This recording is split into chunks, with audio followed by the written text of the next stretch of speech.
Houve um tempo em que o presidente da Rússia, Vladimir Putin, esperava que a guerra na Ucrânia durasse apenas alguns dias. Ele previu que seu poderoso exército russo marcharia até Kiev e reivindicaria a vitória em pouco tempo. Agora, mais de 3 anos depois, especialistas preveem que, mesmo que Putin persista com sua guerra, ele morrerá muito antes da Rússia sequer se aproximar de tomar a Ucrânia. Apesar disso, o líder russo parece mais desesperado do que nunca para não apenas continuar com a invasão, mas para expandi-la. Falando no Fórum Econômico Internacional de São Petersburgo em 20 de junho, Putin fez a surpreendente afirmação de que toda a Ucrânia pertence à Rússia. Eu já disse muitas vezes que considero os povos russo e ucraniano como um só povo.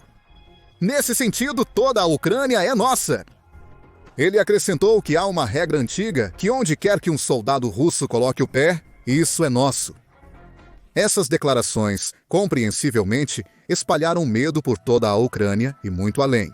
E também confirmam o que muitos especialistas há muito suspeitavam, que Putin não quer apenas as 4 regiões que ele originalmente visou e anexou quando a invasão começou, ou seja, Donetsk, Luhansk, Kherson e Zaporizhia. Ele deseja a Ucrânia inteira. Isso é corroborado por evidências no terreno, já que as forças russas recentemente têm feito investidas agressivas na região de Sumy, na Ucrânia, enquanto também avançam na região de Kharkiv. O progresso deles é gradual, graças à forte resistência ucraniana nas linhas de frente, mas eles estão ganhando terreno pouco a pouco. Em maio, Putin aparentemente confirmou planos de tomar mais território ucraniano do que originalmente reivindicado. Após visitar Kursk, na Rússia, onde a Ucrânia lançou uma ofensiva em agosto do ano passado, mas foi majoritariamente repelida pelos russos. Nos primeiros meses de 2025, Putin pediu a criação de uma chamada zona tampão ao longo da fronteira russa. Aprovamos a criação de uma zona de segurança tampão necessária ao longo de nossas fronteiras. Nossas forças armadas estão trabalhando para cumprir essa tarefa. No início do ano, o comandante russo, Oleg Ivanov, havia pedido uma estratégia semelhante, detalhando inclusive o tamanho que a zona tampão deveria ter. É crucial que esta zona não seja menor que 20 km de largura e, preferencialmente, 30 km se estendendo profundamente em território ucraniano. De acordo com Angelica Evans, uma especialista e analista russa do Instituto para o Estudo da Guerra, baseado em Washington, Distrito de Colômbia, a ideia de uma zona tampão é simplesmente parte do plano de Putin para introduzir gradualmente a ideia de assumir cada vez mais o território da Ucrânia. Falando ao The Telegraph, Evans disse que essa foi uma maneira leve de introduzir isso no espaço da informação. Primeiro, é uma zona tampão de apenas 30 quilômetros para proteger os russos. Então, você está próximo das principais cidades da região. Então, por que não tomar essas? Porque Putin pensa, não é nosso direito tomar essas porque são cidades russas históricas? Está avançando lentamente. Acho que eventualmente veremos um retorno ao reconhecimento de tomar toda a Ucrânia. Há também o fato de que Putin parece ter ordenado um aumento dos ataques a alvos civis nas últimas semanas e meses. No dia 18 de junho, por exemplo, a Rússia lançou enormes enxames de drones e um grande número de mísseis na capital ucraniana de Kiev, matando 18 pessoas e ferindo mais de 150 outras. O presidente da Ucrânia, Volodymyr Zelensky, chamou isso de um dos ataques mais horríveis desde que a guerra começou, vendo isso como um sinal de que Putin quer que a guerra continue. Menos de uma semana depois, em 24 de junho, outro ataque fatal atingiu a Ucrânia, matando 17 civis na região de Dnipropetrovsk, incluindo uma criança pequena. Quando mísseis russos atingiram escolas, hospitais e um trem de passageiros em plena luz do dia. Novamente, Zelensky condenou o horrível ataque, dizendo que as forças russas tinham um total desprezo pela vida. Segundo Evan, esses ataques integram os planos de longo prazo de Putin para abalar o moral ucraniano e expulsar a população das regiões que a Rússia pretende dominar. Muitos desses ataques visam minar o moral ucraniano e atingir assentamentos próximos da linha de frente. Um esforço para convencer as pessoas a sair e facilitar a captura desses lugares no futuro. Outro sinal claro de que Putin ainda não terminou veio em maio, quando as negociações de paz entre Rússia e Ucrânia, apoiadas por representantes da administração de Trump, não mostraram sinais de resultados positivos. Durante conversas em Istambul, a Rússia ameaçou a Ucrânia com anos de guerra contínua, caso não cedesse às exigências do Kremlin. Vladimir Medinsky, líder da delegação russa, afirmou que a Rússia lutaria pelo tempo necessário, acrescentando que não querem guerra, mas estão prontos para lutar por 1, 2, 3 anos, o tempo que for preciso. Lutamos contra a Suécia por 21 anos. Por quanto tempo você está pronto para lutar? Vale ressaltar que Medinsky estava se referindo à Grande Guerra do Norte, que ocorreu de 1700 a 1721 entre a Rússia e a Suécia. Quando o imperador Pedro, o Grande, liderou a Rússia, Putin se comparou famosamente a Pedro, o Grande, nos estágios iniciais da guerra. Em junho de 2022, ele disse: Pedro, o Grande, travou a Grande Guerra do Norte por 21 anos. Pareceria que ele estava em guerra com a Suécia. Ele pegou algo deles. Ele não pegou nada deles. Ele voltou. O que era da Rússia? Aparentemente, também é nosso destino devolver o que é da Rússia e fortalecer o país. E se partirmos do fato de que esses valores básicos formam a base de nossa existência, certamente teremos sucesso em resolver a tarefa que enfrentamos. O presidente russo quer ser visto na mesma luz que figuras históricas como Pedro, o Grande e outros imperadores e líderes. Ele quer ser visto e lembrado como um vencedor para entrar para a história, como um governante poderoso e forte que levou seu país à vitória militar e expandiu seu território. E a Ucrânia é o país que tem que pagar o preço por sua arrogância e narcisismo. Mas vamos olhar para os fatos. Mesmo que Putin queira tomar toda a Ucrânia, não há nenhuma chance de isso acontecer em sua vida. Nascido em 7 de outubro de 1952, Putin tem 70 anos de idade, se aproximando rapidamente de seu 73º aniversário. A expectativa média de vida na Rússia é de 73 anos, curiosamente. Certamente, Putin tem um estilo de vida muito mais luxuoso que o russo médio, com acesso a cuidados médicos de alto nível, entre outros. Sua família também tem um histórico de longevidade. Seu pai, Vladimir, sobreviveu o suficiente para comemorar seu 88º aniversário. Putin poderia potencialmente seguir os passos de seus parentes e viver muito além da média russa, mas o tempo eventualmente o alcançará, como acontece com todos. Apesar da imagem de homem forte que ele apresenta à mídia e a outros líderes mundiais, houve sinais de fragilidade no líder da Rússia em sua velhice. Vários relatórios ao longo dos anos questionaram sua saúde, com sugestões de doenças de longo prazo, como câncer ou doença de Parkinson. No início deste ano, Zelensky até afirmou que a morte de Putin era iminente, declarando: ele morrerá em breve.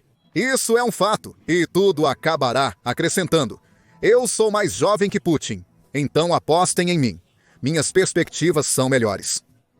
Na realidade, ninguém pode saber quanto tempo Putin sobreviverá. Mas uma coisa é certa, ele não vai viver mais 70 anos.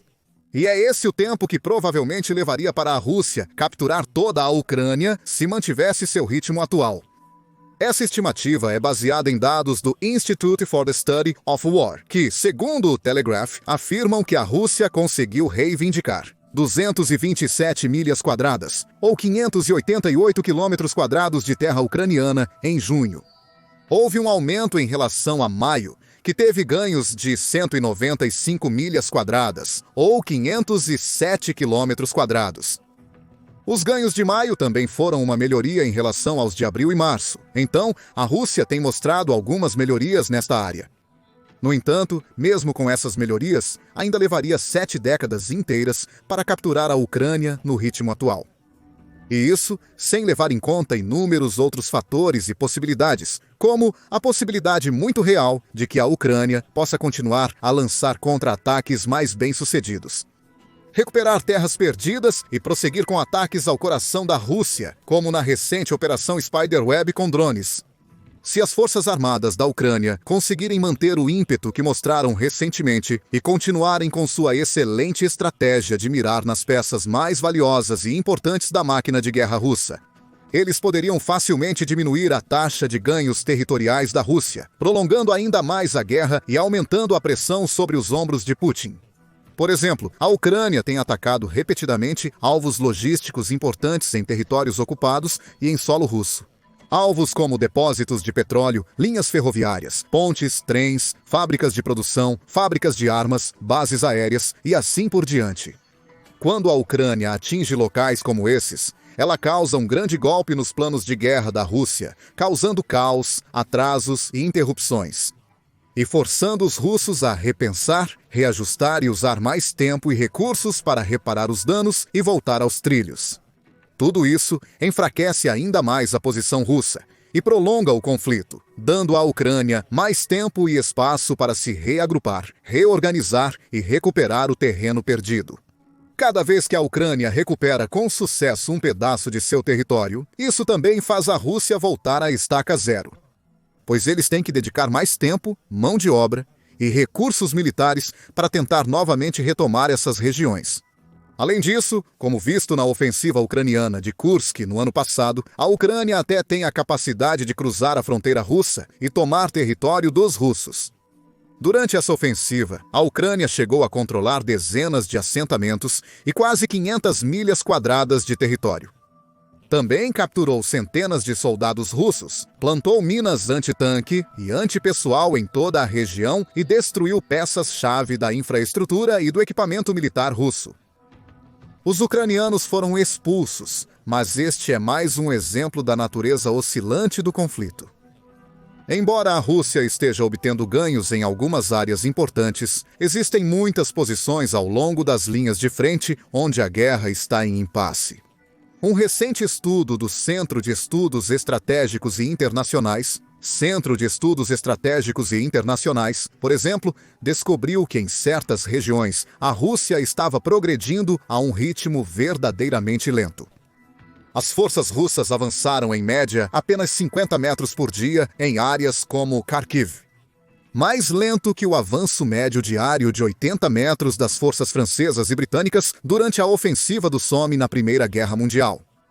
O relatório continua que o cerco da Rússia a aproximadamente 5.000 quilômetros quadrados de território na Ucrânia desde janeiro de 2024 tem sido insignificante, correspondendo a menos de 1% do território ucraniano e ocorrendo principalmente em Donetsk, Luhansk e Oblast de Kharkiv. Isso mostra o quão pouco progresso a Rússia está realmente fazendo.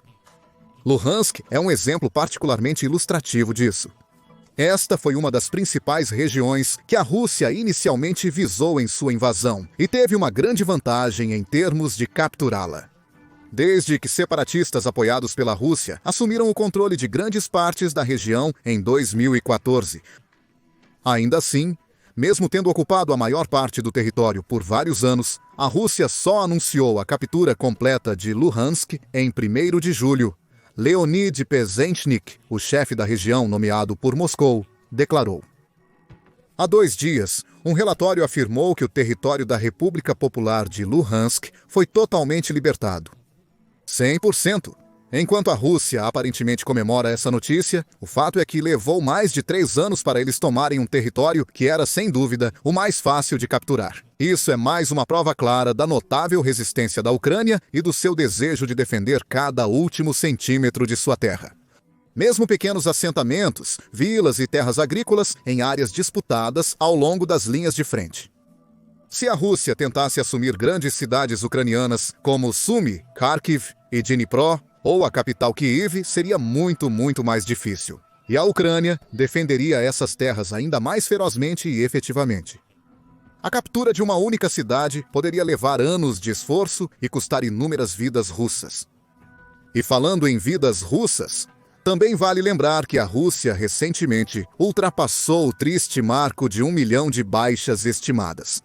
Estima-se que mais de 250 mil soldados russos morreram e mais de 750 mil ficaram feridos na guerra até o momento. Em resposta a esses números horrendos, Putin intensificou o recrutamento de várias maneiras. Ele oferece grandes quantias em dinheiro para jovens aptos dispostos a se alistar. A luta iniciou uma das maiores convocações de todos os tempos, de cerca de 160 mil jovens de 18 a 30 anos, há apenas alguns meses. E até mesmo dizem que está coagindo, intimidando e forçando migrantes de países ao redor da Ásia Central, como Uzbequistão, a se alistarem, lutarem e morrerem nas linhas de frente. Seu objetivo é ter o segundo maior exército do mundo, com 1,5 milhão de militares ativos. Mas a Rússia não tem um suprimento infinito de homens dispostos e capazes para lutar nesta guerra. Ela não pode continuar enviando onda após onda de tropas para a ruína, desperdiçando vidas imprudentemente e esperando que sua abordagem de força bruta prevaleça no final. Seus números diminuirão, mais vidas serão perdidas, mais famílias russas lamentarão a perda de seus filhos, irmãos, pais e maridos. E muitos culparão Putin, tornando-se cada vez mais ressentidos com a liderança do Kremlin. Putin há muito demonstra desprezo pelas opiniões das massas russas. Isso ferirá seu ego e prejudicará seu legado se as perdas da Rússia continuarem a aumentar, como inevitavelmente ocorrerá se a guerra prosseguir. Não são apenas homens que a Rússia ficará sem, caso a guerra continue por décadas.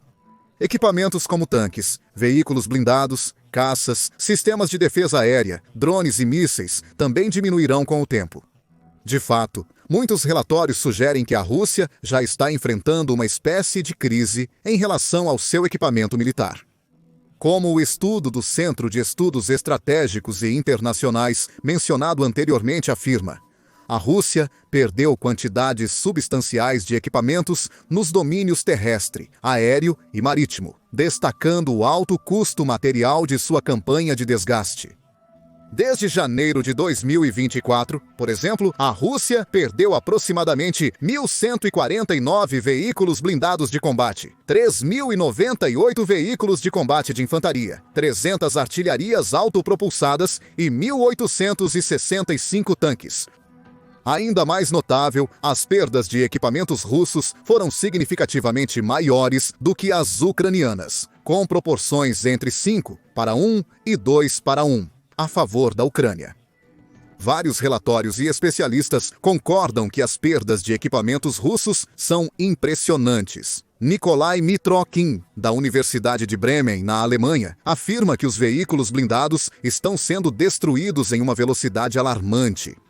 A produção de novos e a restauração dos danificados ou em desuso estão muito atrás das perdas. Mitrokhin até disse que o suprimento existente de veículos da Rússia duraria apenas alguns meses se continuar a sofrer perdas no ritmo atual. Isso é mais uma prova de como a guerra é insustentável do ponto de vista da Rússia. Apesar das afirmações de Putin sobre seu exército e vastos estoques de equipamentos, a invasão causou um impacto dramático e devastador nesses recursos. E a Ucrânia continua a eliminar regularmente sistemas de defesa aérea russos, jatos, tanques, veículos e infraestrutura. Cada ocorrência representa não só uma perda de equipamento militar crucial, mas também um golpe na economia russa, visto que alguns desses equipamentos valem dezenas ou até centenas de milhões de dólares. E falando de economia, esse é possivelmente o elemento menos sustentável de todo o plano de Putin. Logo após o início da invasão, vários países ao redor do mundo impuseram sanções à Rússia, congelando ativos e limitando o comércio com Moscou. Inicialmente, isso não impactou tanto a economia russa. E Putin fez várias declarações sobre como a Rússia resistiu às sanções e continuava a prosperar e crescer diante da punição financeira. Mas a situação se degradou massivamente nos últimos dias. No Fórum Econômico Internacional de São Petersburgo, Putin assistiu, frustrado e enfurecido, enquanto dois dos principais especialistas financeiros de seu país alertavam sobre uma recessão iminente. Primeiro, o ministro do Desenvolvimento Econômico da Rússia, Maxim Ryashenkov, disse: com base no sentimento empresarial atual, parece que estamos à beira de entrar em recessão. Então, a chefe do Banco Central Russo, Elvira Nabiulina, acrescentou: estamos crescendo rapidamente nos últimos 2 anos devido ao uso de recursos de trabalho gratuitos. Mas precisamos entender que muitos desses recursos realmente se esgotaram. Devemos considerar um novo modelo de crescimento. Várias estatísticas reforçam essas afirmações. Como o fato de que o Fundo de Riqueza Nacional da Rússia caiu para apenas 36 pontos, 4 bilhões de dólares, enquanto estava em excesso de 113 bilhões de dólares antes da guerra começar. Ou o fato de que a Rússia enfrenta uma escassez de mão de obra de cerca de 2 milhões de pessoas. Os lucros em setores como petróleo e gás caíram pela metade recentemente. A Rússia só pode contar consigo mesma para sustentar sua economia vacilante e pagar o custo da guerra. Poucos aliados dispostos a ajudar significativamente. Isso é notável. Enquanto isso, a Ucrânia, apesar de todos os desafios que enfrenta, tem um grande número de aliados na OTAN, em toda a Europa e mais além ao redor do mundo. Esses aliados têm apoiado constantemente o país diante das dificuldades, enviando armas, sistemas de defesa e amplos pacotes de ajuda de centenas de bilhões de dólares. As nações do G7 começaram a usar os fundos da Rússia contra ela, retirando bilhões de dólares em lucros de ativos russos congelados e enviando esse dinheiro para a Ucrânia ser usado em defesa, projetos humanitários, reconstrução de regiões danificadas e mais. E com os líderes da OTAN e da União Europeia recentemente renovando seu compromisso com a Ucrânia e prometendo apoio contínuo enquanto a guerra continuar, as coisas não estão nada boas para Putin. Com seus soldados morrendo, seu povo sofrendo, sua economia em frangalhos e seu exército enfraquecendo. Seu sonho de se consolidar como um Pedro, o grande moderno, desmorona a cada dia. Mesmo que a Rússia vencesse a guerra e tomasse a Ucrânia décadas depois, Putin já teria desaparecido há muito tempo. Ele jamais provará a tão desesperadamente desejada vitória. Assista nosso vídeo recente sobre a ofensiva de verão em declínio da Rússia para saber mais sobre como Putin está perdendo impulso. Ou descubra como o Canadá e outras nações do G7 atingiram recentemente o Kremlin, onde mais dói: suas carteiras, através da empolgante iniciativa Erra. Por fim, inscreva-se no nosso canal de notícias para atualizações diárias dos principais acontecimentos das linhas de frente e além.